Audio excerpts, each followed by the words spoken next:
नमस्कार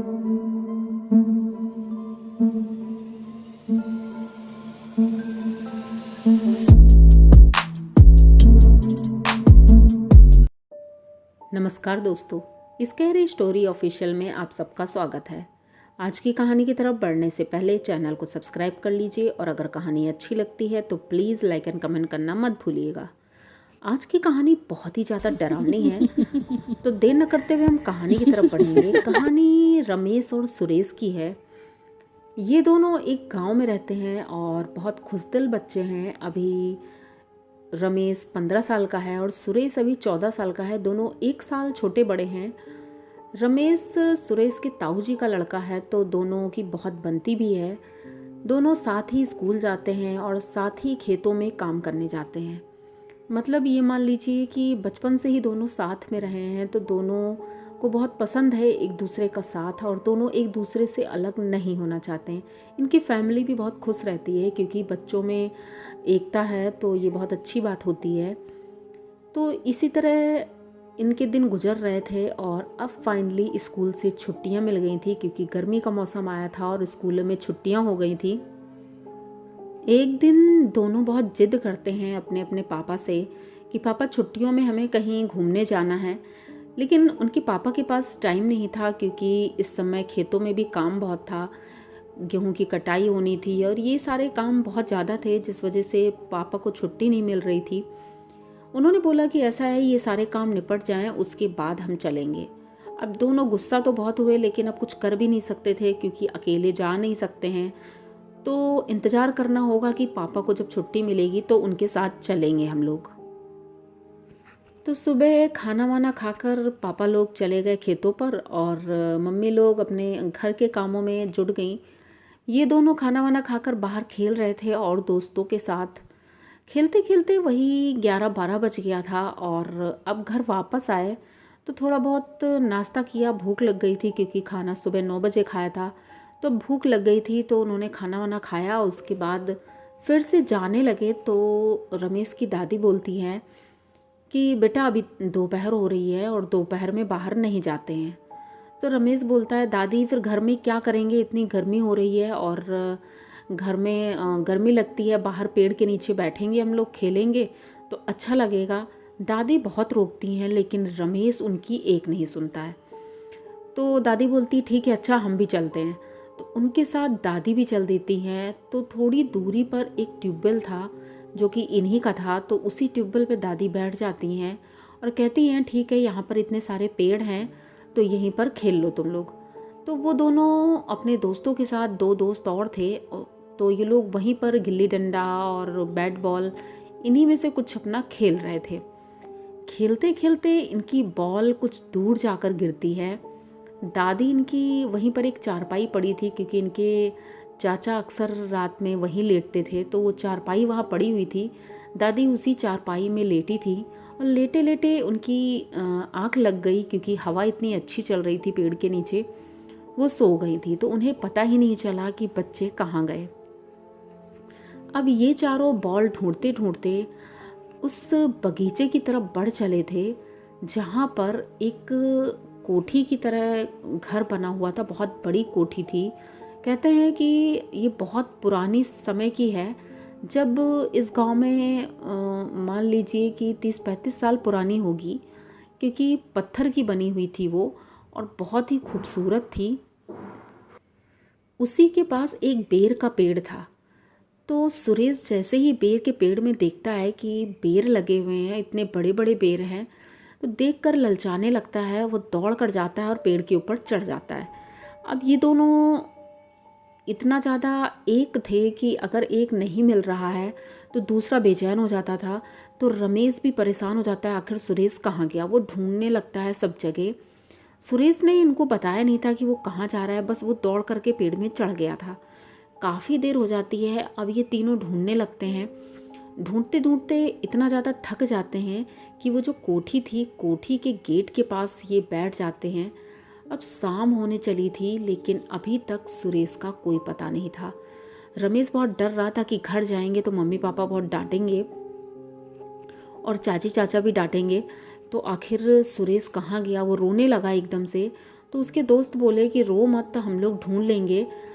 तभी अचानक से थोड़ी देर बाद एक हंसने की आवाज़ आती है किसी की। तो रमेश कहता है कि तुम लोगों को सुनाई पड़ा, कोई हंसने की आवाज़ आ रही है। तो उनके दोस्त कहते हैं तुम्हें तो ऐसे ही सुनाई पड़ता है, ऐसा कुछ भी नहीं है, वो तुम्हें ऐसे ही लगा होगा, हो सकता है सुरेश हो। तो ये लोग उठकर फिर से खड़े हो जाते हैं। अब अंधेरा हो गया था और इनकी दादी वो उठ गई थी और घर की तरफ चली गई थी, क्योंकि उन्हें लगा कि बच्चे घर चले गए होंगे।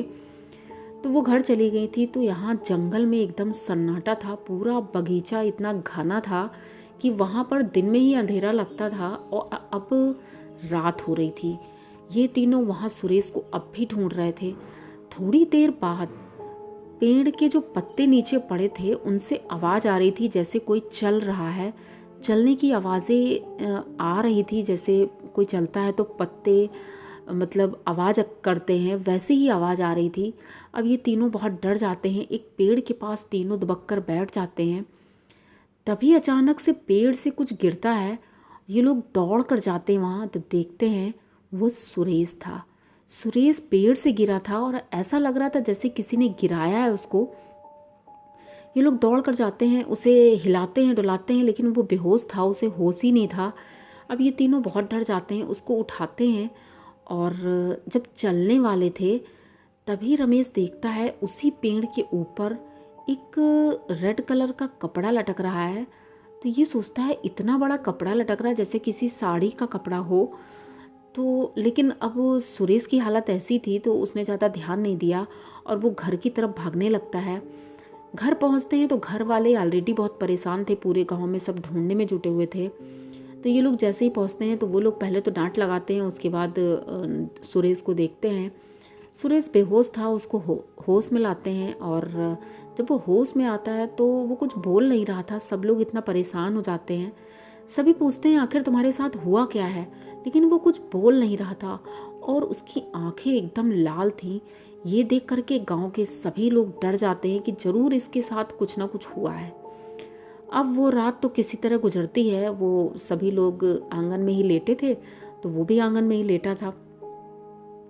सब सो रहे थे गहरी नींद में। तभी रात को 3 बजे सुरेश उठता है और मेन गेट खोलता है और वहाँ से निकल जाता है। सुरेश की मम्मी बगल में ही चारपाई में लेटी थी, तो वो उठती हैं, देखती हैं कि दरवाज़ा खुलने की आवाज़ आई थी। तो वो फटाक से उठ के सुरेश को देखती हैं तो सुरेश चारपाई में नहीं था। ये अपने हस्बैंड को जगाती हैं और बोलती हैं देखो सुरेश कहीं चला गया है। तो उनके पापा भी डंडा लेकर बाहर निकलते हैं और ढूंढने लगते हैं। दूर से दिखाई पड़ता है कि सुरेश बगीचे की तरफ जा रहा है। अब इनके पापा दौड़ते हुए जाते हैं उधर, तो वहाँ जो वो कोठी बनी थी बड़ी सी, उस कोठी के अंदर सुरेश जा रहा था और उसके साथ कोई था। सुरेश के पापा ने देखा कि वो अकेला नहीं है, उसके साथ कोई है जो सुरेश का हाथ पकड़े है, क्योंकि सुरेश का हाथ आगे बढ़ा हुआ था पर क्लियर नहीं दिख रहा था वो आखिर है कौन। ये बहुत तेज़ी से जा रहे थे, लेकिन जैसे ही उस कोठी के पास पहुंचते हैं गेट बंद हो जाता है। अब ये इतना परेशान होते हैं क्योंकि उसकी दीवारें इतनी ऊंची ऊंची थी कि ये उसको क्रॉस नहीं कर सकते थे। ये कोठी के बाहर ही खड़े रहते हैं। रात पूरी हो जाती है, सुबह होती है, वो तब तक वहीं खड़े रहते हैं और वही सुबह 8 बजे के आसपास गेट खुलता है और सुरेश अपने आप वहाँ से निकलता है और सीधे घर आ जाता है। और घर आने के बाद ना तो वो खाना खा रहा था, ना पानी पी रहा था और किसी से सीधे मुँह बात नहीं कर रहा था। जो बच्चा इतना सीधा था और बहुत अच्छा था, अब वो सबसे गालियों से ही बात करता था और मतलब ये सोचिए कि उसका एटीट्यूड भी बहुत ज़्यादा था। तो घर वाले बहुत परेशान हो गए थे। तो उनकी दादी कहती हैं कि इसके साथ ज़रूर कुछ ना कुछ गड़बड़ है। एक पंडित जी थे जो दूसरे गांव के थे, तो उनको बुलाया जाता है। जब वो आते हैं तो देखते हैं, इसको देखते ही कह देते हैं कि इसके ऊपर वो कोठी वाला भूत है, उसने कब्जा करके रखा है इसके ऊपर और वो इसकी अब अगर 3 दिन तक मैं नहीं आता तो पक्की बात है इसकी जान चली जाती। तो वो बोलते हैं आप मेरे बेटे को बचा लो, अब चाहे आप कुछ भी करो।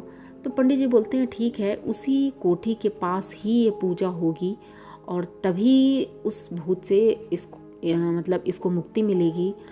तो पता नहीं वो भूत है, प्रेत है या चुड़ैल है, ये तो वहीं जाके पता चलेगा। तो पंडित जी वहाँ पर यज्ञ शुरू करते हैं, हवन शुरू करते हैं और काफ़ी देर पूजा होती है। उसके बाद जा कर के ही कभी सुरेश ठीक होता है। सुरेश पूजा के वक्त इतना तड़प रहा था और इतना चीख रहा था कि उनकी मम्मी का तो रो रो कर बुरा हाल था, लेकिन वो बहुत ज़्यादा चीख रहा था, अपने हाथ पैर पटक रहा था और अपने कपड़े तक फाड़ दिए थे उसने। सब बहुत ज़्यादा परेशान थे और घबराए हुए थे, लेकिन किसी तरह 2 घंटे की पूजा के बाद वो एकदम से बेहोश हो जाता है और जब वो होश में आता है तो उसे कुछ भी याद नहीं था। ये देख करके गांव के सभी लोग एकदम से चौंक जाते हैं कि आखिर ये हुआ क्या था। तो पंडित जी बताते हैं ये जो कोठी का प्रेत है उसने इसके ऊपर कब्जा कर लिया था, क्योंकि दोपहर के समय ये इस कोठी में आया था और इस पेड़ से फल तोड़ रहा था जो इनका है, इन कोठी वालों का। तो वो उसको पसंद नहीं आया और उसने इसके ऊपर कब्जा कर लिया परेशान करने के लिए, और इसकी आत्मा को अब वो कुछ दिन बाद ले जाता। तो फाइनली अब सुरेश ठीक था और गांव के लोग भी बहुत खुश हुए कि चलो सुरेश ठीक है। लेकिन उसके बाद से सुरेश और रमेश दोनों कभी भी उस कोठी की तरफ नहीं गए थे और अब तो इतना ज़्यादा डर गए थे कि मानो कि वो एकदम भूत की तरह ही दूर से दिखती थी इन्हें। तो सुरेश की ये कहानी आप लोगों को कैसी लगी? अगर अच्छी लगी हो तो प्लीज़ चैनल को सब्सक्राइब करिए, लाइक कमेंट करिए, शेयर करिए और बने रहिए हमारे साथ। इसी तरह की नई और अनोखी कहानियाँ मैं लेके आती रहती हूँ। तो मिलते हैं फिर किसी नई कहानी के साथ, तब तक के लिए डरते रहिए।